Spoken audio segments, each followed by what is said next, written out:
Right now I'm going to be doing a Sega Dreamcast tutorial. It has been requested of me more than a few times. It is nothing overly complicated, mind you, but I'm going to go through the basics regardless. One of the very first things you're going to need to do if you have my core set, and I'm going to go to it real fast. Say you download the 7-zip archive from GitHub release and such. You have a 7-zip file, you extract it, and once you have the extracted folder, you copy everything below extras. I copy and paste it all. And I go right to my hashy directory where the user mods are.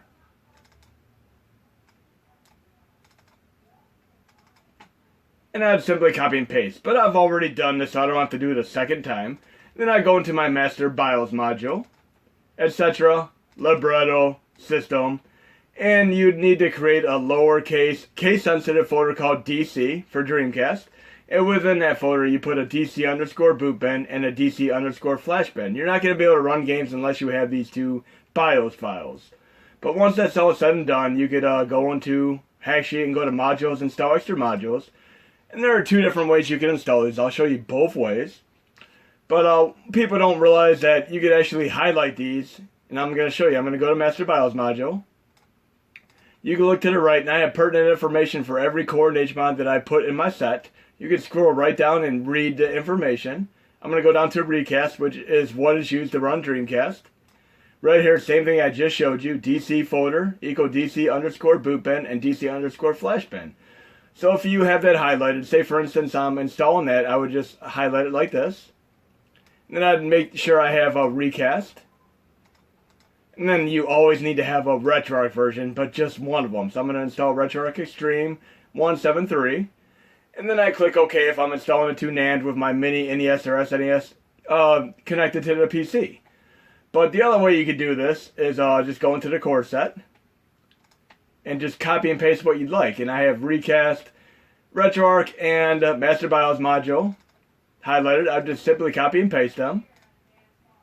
Now go into the drive that I'm using for a USB host. Now let me plug that in real fast.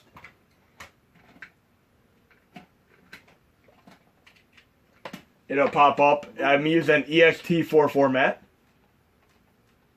And you'll see it pop up on my hard drive list right there. I'll go into Hashi. And you create a folder called Transfer. And this is very, very useful for anyone who wants to install HMODs to their NAND internal flash memory while having a flash drive or USB host setup. I mean, these will technically install to your NAND internal flash memory despite you having a transfer folder on the flash drive. It's very, very convenient. But I would copy these over and just simply power up the system, and it would do a double splash screen to signify these are being installed. But given I've already have them installed, I do not need to do this. But next thing I'm going to do is go to the perimeter of adding games for use on your Mini. I'm going to go to this little option here. It says Settings. And right here, Compress Games when adding. This is one thing that a lot of people miss. If you're adding cartridge-based games such as Super Nintendo, Nintendo, Sega Genesis, Atari 2600, you can leave this enabled. It'll 7-zip compress via Hashi the games that you add. So if I look here, 3D Tic-Tac-Toe for 2600 and scroll way to the right in the command line for advanced users only, there's a 7-zip extension at the end because I let Hashi compress it. But if I'm adding a CD-based game such as Sega CD, TurboGrafx CD, and of course stuff like PSP, Sega Saturn, 3DO, and so on, you do not want to compress it unless it is a proprietary compression format such as CHD, CSO, PBP, and so on, which I've covered in countless videos, and you're welcome to ask me if you're unsure of any of this. But I would leave it disabled. And if you accidentally have it enabled when you're compressing the game or adding it, you can simply right-click on it and put Decompress Selected Game. And I'm going to go to File Add now and show you a few of the different formats you could have for Dreamcast games. Notice this new option in 3.41 called Add More Games As Is. This is something that I requested DanaMan827 to add, because if you try to add in some of the games for MES 2016 or MAME and such, and they have a single bin file within the context of the archive, it is going to pretty much destroy them, and they won't have the structure, integrity that they need to have to play the games via the cores. So by doing As Is, it adds everything exactly as it stands. So I'm doing As Is here. And I'm going to go to my Working Dreamcast folder. And I'll show you a few of the different formats here. I'm going to add Res as a game. And this is one of the formats that you would have, a GDI format. And if you notice to the right here, it says 462 megabytes or so. This is a bigger GDI file. There are two different types of GDI files that you can encounter, but I'm going to simply add this. And again, if you have compressed games when added enabled, it's going to 7-zip this, so you're going to be waiting 5 to 10 minutes for the game to be added. But I'm going to click add right now. And it's only going to take a minute or so to add because I'm doing settings, compressed games when added, disabled. And I'd also recommend if you're running games such as PC games that have multiple discs, leave those uncompressed as well because it makes it easier to switch between them.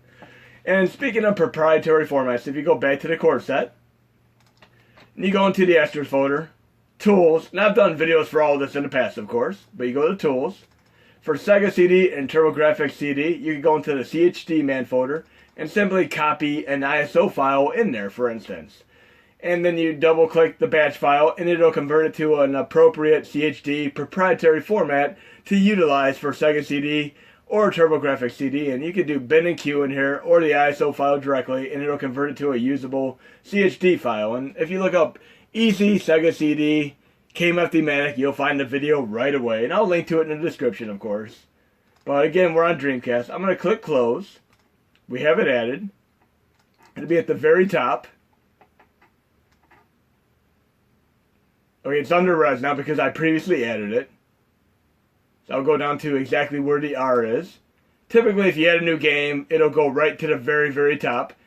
But since I just added it, it's going to be alphabetical right here. Okay, it is at the top. Never mind. Right there. I just didn't see it right away. But yes, one of the nice features of Hashi CE in particular is that if you add a new game, it stays at the top until you close Hashi. I just wasn't all the way up. But I'm going to add a little prefix here. DC, semicolon, res. And I'm going to change bin / to recast.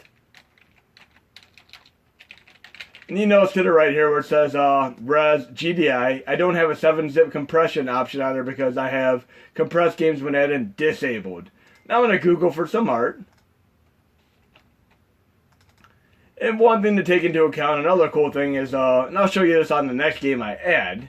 I'm going to go to File, Add, As Is, Dreamcast, and we have another game format, Ikaruga, which is in CDI format. Again, you can do the exact same thing I just did with the GDI format. Just add it, change the name of the file, make sure the command line is bin / recast, add your artwork, and you're good to go. But I'm going to show you a more complicated game. I'm going to add Super Magnetic Neo. You're going to notice in here I have this GDI file that is only 1 kilobyte in size. It is not a larger GDI file like the other game that I added, res. And there are also 3 other files here, a bin, a raw, and a bin. These are 3 track files there. But if you actually right-click on this GDI file with Notepad, you'll see it is essentially a queue file, like a bin and queue, context and such. But what I'm going to do now is simply add this as a game, as is. And I'm going to change the command line, bin / recast. I'm going to go into File, Add As Is again. And I'm going to copy and paste the other 3 files because they're pertinent to running the game. Now I'm going to go to right click here or use F4 on the keyboard, show in Windows Explorer, and I'm going to copy the other 3 files into this folder. And while it's doing that, I'm going to multitask and add artwork for the game. I'm just going to do a Google search result. And I'm going to do DC, semicolon, Super Magnetic Neo. Super Magnetic Neo, not Magneto. Now I'm going to show you a little trick here. I'm going to actually copy and paste this entire name. And I'm going to change it to something that is more direct and easier to search for on Google. Because whatever is in this name label here is going to be what it searches for when you do the Google search art. So I do Double Dragon, and it's on 20 different systems. It can pull apart for all 20 systems. But if I do Sega Dreamcast, Super Magnetic Neo, it's going to find that pretty much right away. I mean, it is very, very clear and concise as far as what I'm searching for. Right there, first result. So if you ever have iffy search results, simply change the name that is in the perimeter there, and you'll find something a lot quicker. And then I have the name copied and pasted. I'll put it right back. And I'm good to go. And I'm going to wait for the green to clear here to show that the file is completely copied over. And I am multitasking. I mean, you don't want to do too many things or you could get not responding. I mean, very, very common thing. But typically when you're done adding games, the best thing to do is close Hashy completely and then reopen it. Otherwise, you may have desktop files that do not save properly, and you'll try to load the game, it'll black screen on you or kick back to the main user interface. You want to make sure the command line is correct. And you can do an audit on these yourself if you'd like to. I'm going to show you right now. And essentially, when this is done copying, I'll do an exact audit of how you would check the desktop file to ensure it's saved properly. But again, I would recommend closing Hashy to be on the safe side. What I would do is go into this. I would right click on Show Windows Explorer. I go to the desktop file. Remember when I added it, it was a GDI file. So if it is not properly saved, and when I open it with Notepad, it's going to say bin/GDI, but it says bin/recast, which means it's saved properly, so I'm good to go. You don't always have to check this. You can simply close Hashy, reopen it, and they will all be saved properly. Then you can sync or export the games, but again, I'm doing a USB host. I'm going to do my own personal method here. I'm going to copy Super Magnetic Neo over, show Windows Explorer, CLV, Games SNES, and I'm going to copy the entire folder. I don't do things with folders like many other people do. I'm going to do a video about this, but I'm going to go to my drive. I just make a Hashy folder, and within there I make a games folder, and I copy all the CLV folders over manually. In addition to that, I create a dummy folder right here, and then I copy the other ROM sets that I'd like to have in there, such as, if I go down, I could have Super Nintendo. I have a full Super Nintendo set, easily accessible via the dummy folder method, of course. But I'm going to go to the main games here and copy over Super Magnetic Neo. I've already copied it, so I can leave that alone. I already have it copied. And then I'm going to boot up the system and make sure everything's good to go. Because I just added the same game prior to doing this test video here. But one thing to do, as I mentioned, is make sure that you close Hashy and reopen it so the desktop files save. You'll never have issues if you do it that way. The other thing I'd like to recommend is if you're running a flash drive or hard drive, to safely remove hardware. I mean, if you're doing a Windows drive, which is an NTFS or FAT32, go to this icon right here, which says safely remove hardware and eject media. This is going to avoid any potential chances of data loss. But I'm running an ext4 format, and I'm using a program called Linux File Systems for Windows. And I'll have my drive pop up on here. It says read only, but it is actually read and write right now. When I'm done with the drive, I need to click eject, which is right here. If I do not do this, everything I just copied over has a chance of being lost. You always want to make sure you safely remove hardware on Windows, or if you're doing ext4 format, which I'm doing, eject the hardware. But I'm going to boot up into the Mini now. We're going to test out the game real quick.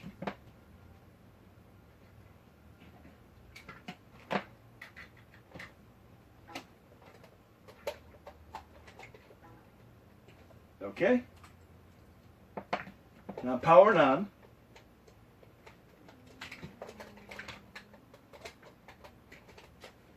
Okay, I just reconnected the HDMI cable and I powered on, so I should be good to go here with the Hashy logo. There we go.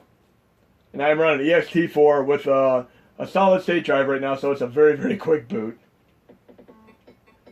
And then I could go to my Dreamcast game, Super Magnetic Neo right there.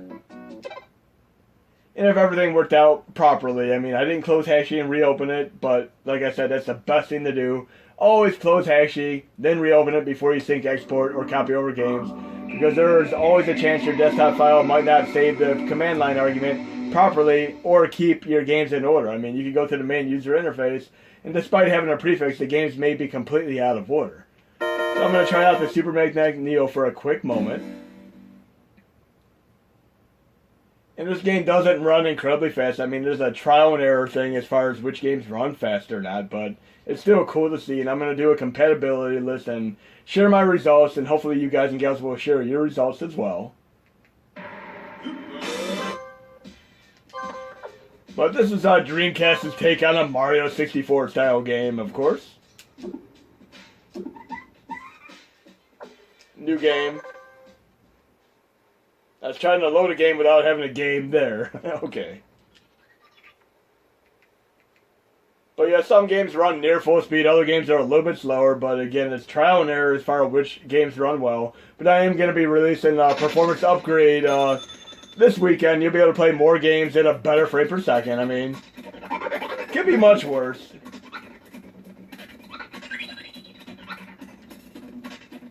Definitely not full speed. There are games that run much faster than this. But we see I added a game, and it added properly.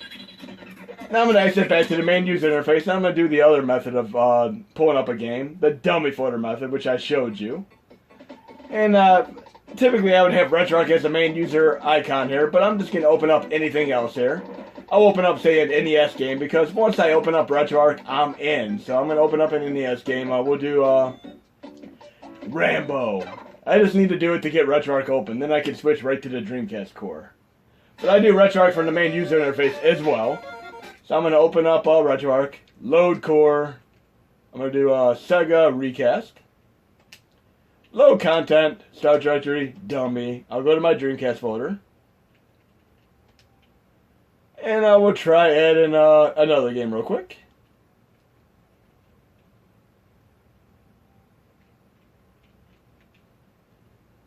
What game do I want to load? I'm a big fan of Godzilla games. One time, many years ago, I went into a used video game store and I was able to find Godzilla Generations and Godzilla Maximum Impact for only $10 a piece. I was ecstatic. I was very, very happy. I mean, these are both incredible games. I'm going to try out Maximum Impact right now. And one thing I'd highly recommend is, if you're doing the dummy folder method, only run one single Dreamcast game at a time. When you're done, exit back to the main user interface, or you could have issues.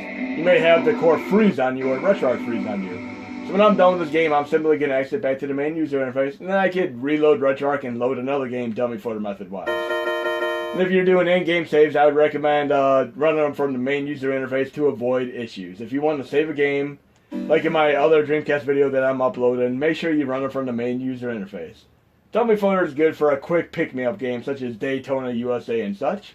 It runs, but it doesn't run incredibly fast. I mean, again, I've tried many games. I've tried a couple hundred games, and I found at least 40% of games are highly playable. And every time I do an update, I'm going to try to tweak the performance and make these games run better accordingly and such. But yes, I got both of these games, and these were both imported games. They were not released in the United States whatsoever, but they were both awesome games that I'm very happy to own. The other game, the Godzilla Legends, is a great game too, and they did more of a reboot of that game on PlayStation 3 and PlayStation 4, which is quite a bit like Blast Core, and I might show you that briefly too. But this game here is essentially a Godzilla game with a Panzer Dragoon targeting system. Yes, it is a really cool game. And you can see the Godzilla from 1998 there. A very, very cool game, and very, very happy to be able to run this. Osaka. But yes, you could do a little bit of a targeting system like you can in Panzer Dragoon.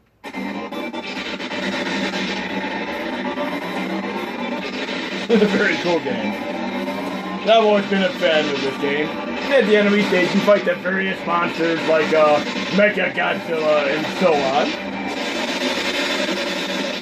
But that's one game, and I'm going to exit to the main user interface, because if I try to load another game, I have a chance of freezing the core completely. But I'm going to load up the other Godzilla game. I'm going to do the same thing.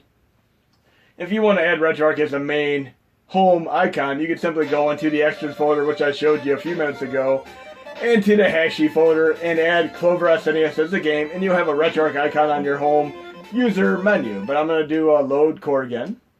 Sega Dreamcast. I passed right by it.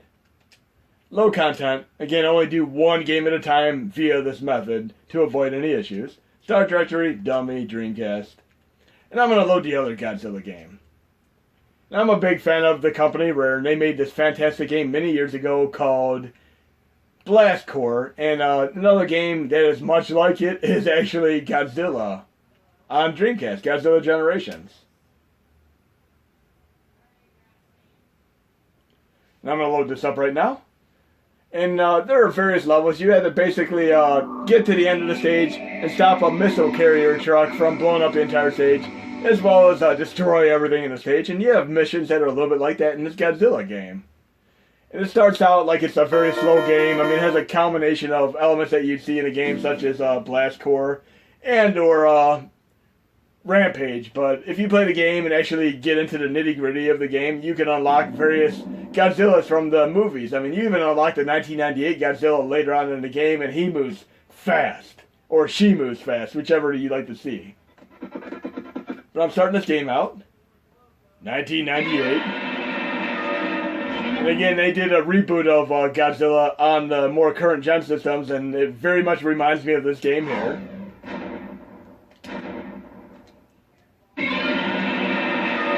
These are actually two of the very first games that I've ever tested. Again, I can start out with Godzilla or Mechagodzilla, but as I beat levels, I can unlock more characters, including the 1998 Godzilla, who is fast as lightning. I mean, you start out with slow Godzilla, slow as molasses Godzilla, but you get a much, much faster Godzilla by the end of the game.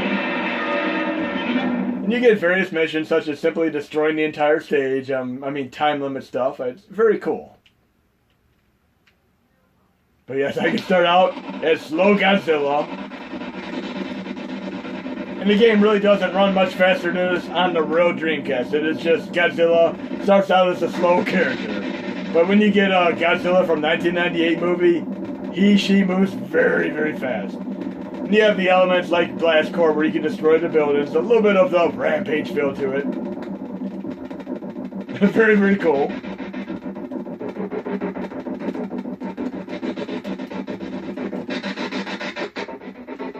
I was about to light up and do some... You even get the signature music. The tail sweep. Very, very cool stuff there.